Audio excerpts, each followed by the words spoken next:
Saudara, sejak masih berupa isu dan rencana hingga hari H pernikahan Ketua Mahkamah Konstitusi Anwar Usman dan adik Presiden Joko Widodo Idayati selalu hangat diperbincangkan publik. Di balik kisah asmara keduanya yang bergerak cepat dalam senyap bak pernikahan selebritas Maudy Ayunda, ternyata ada sosok mak comblang yang mempertemukan mereka.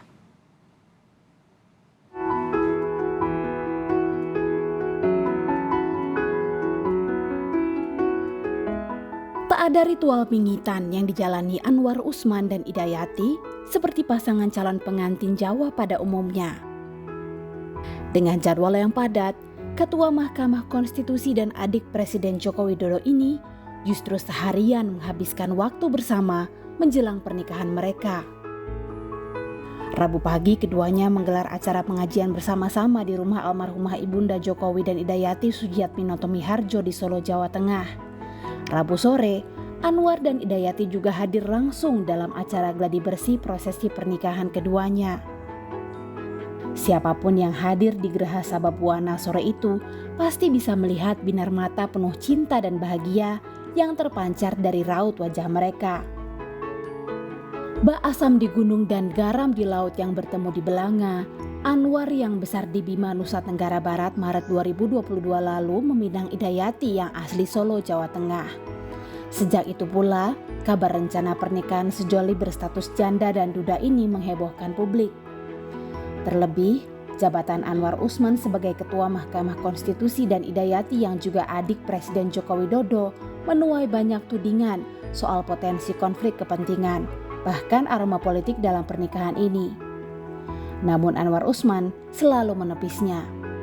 Kematian, rezeki, jodoh, hak mutlak Allah. Betul itu betul. Kalau kita mengingkari itu, naudzubillah. Iya betul. Berarti Betul kita mengingkari Allah. Lahir mati rezeki jodoh urusan Allah. Benar. Mau melawan Allah. Saya nggak berani juga. Betul ya. Kalau Allah sudah menentukan saya dengan Putri Solo Mbak Ida, saya mau bilang apa? Jodohnya. Ya, orang yang di sana. Saya nggak berani melawan Allah. Potensi konflik kepentingan memang tak bisa sepenuhnya dihilangkan dari bersatunya keluarga presiden dengan hakim Mahkamah Konstitusi. Namun mantan Ketua MK Jibli Asidiki menilai tak adil jika Anwar harus mundur dari jabatan Ketua MK atau Hakim Konstitusi demi cintanya kepada Idayati. Kita harus hormati, kita harus hargai, dan kita ucapkan selamat.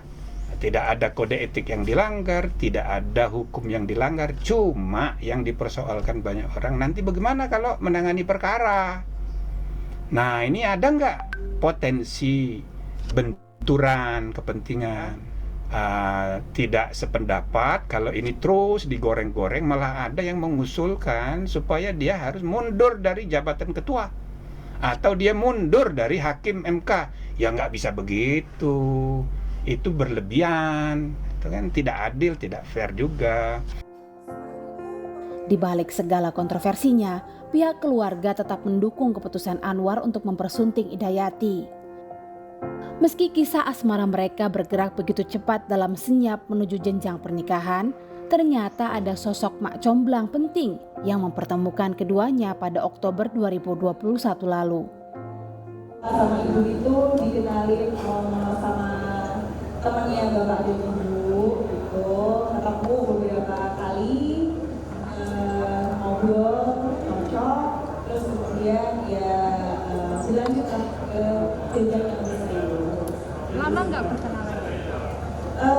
Lumayan lama sih, dari tahun lalu, cuman exactly mungkin aku nggak bisa ngomong ya. Lumayan lama. Intinya ibu ada yang jagain tuh kami seneng gitu aja sih. Nah, tadi kan Mbak Tia itu bilang hampir 1 tahun ya? Betul. Itu dikenalin ke anak-anak pas kapan ya? Dikenalin ke anak-anak di bulan kedua Mbak gitu. Jadi kebetulan kita dipanggil, Pak Anwarnya datang ke sini, lalu ibu mengenalkan ke kita, begitu sih di bulan kedua. Tanggapan pertama kali pas dikenalin? Ya sedikit kaget Mbak, karena kan kita juga nggak tahu anak-anak gitu sih awalnya. Tapi setelah itu ya udah nggak apa-apa. Ketulusan cinta Anwar Usman kepada Idayati juga dirasakan oleh wedding organizer yang membidani acara pernikahan ini. Tak banyak pasangan berusia lanjut yang begitu mantap melanjutkan ke jenjang pernikahan, memutuskan hidup bersama sambil mengasuh anak cucu mereka. Sekian tahun perjalanan saya mendampingi pernikahan sejak tahun 98, baru kali ini saya menemukan ketemu dengan pasangan yang sudah tidak muda lagi. Kemudian mereka jatuh cinta dan bersepakat untuk menikmati hidup bersama sambil ngomong pro-ayah.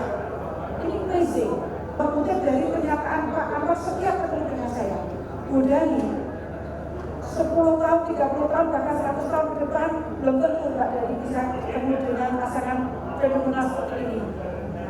Ya begitu, pengantin senior tetapi jiwanya selalu muda. Anwar Usman menjadi duda setelah ditinggal sang istri Suhada binti Ahmad Siddiq yang wafat karena sakit pada Februari 2021 lalu. Sementara Idayati juga ditinggal wafat suaminya Hari Mulyono sejak 2018. Dari pernikahan sebelumnya, Anwar memiliki 3 orang anak. Sementara Idayati punya 2 orang anak yang kini masing-masing juga sudah berkeluarga. Kamis 26 Mei 2022, Gedung Geraha Sababwana sekali lagi menjadi saksi bisu momen sakral pernikahan keluarga Presiden Joko Widodo. Ada 200 tamu akad nikah serta 800 orang tamu resepsi yang dijaga ketat oleh lebih dari 2.000 personel gabungan TNI dan polisi. Selamat menempuh hidup baru Ibu Idayati dan Pak Anwar Usman. Semoga selalu langgeng dan berbahagia. Tim Liputan, Kompas TV.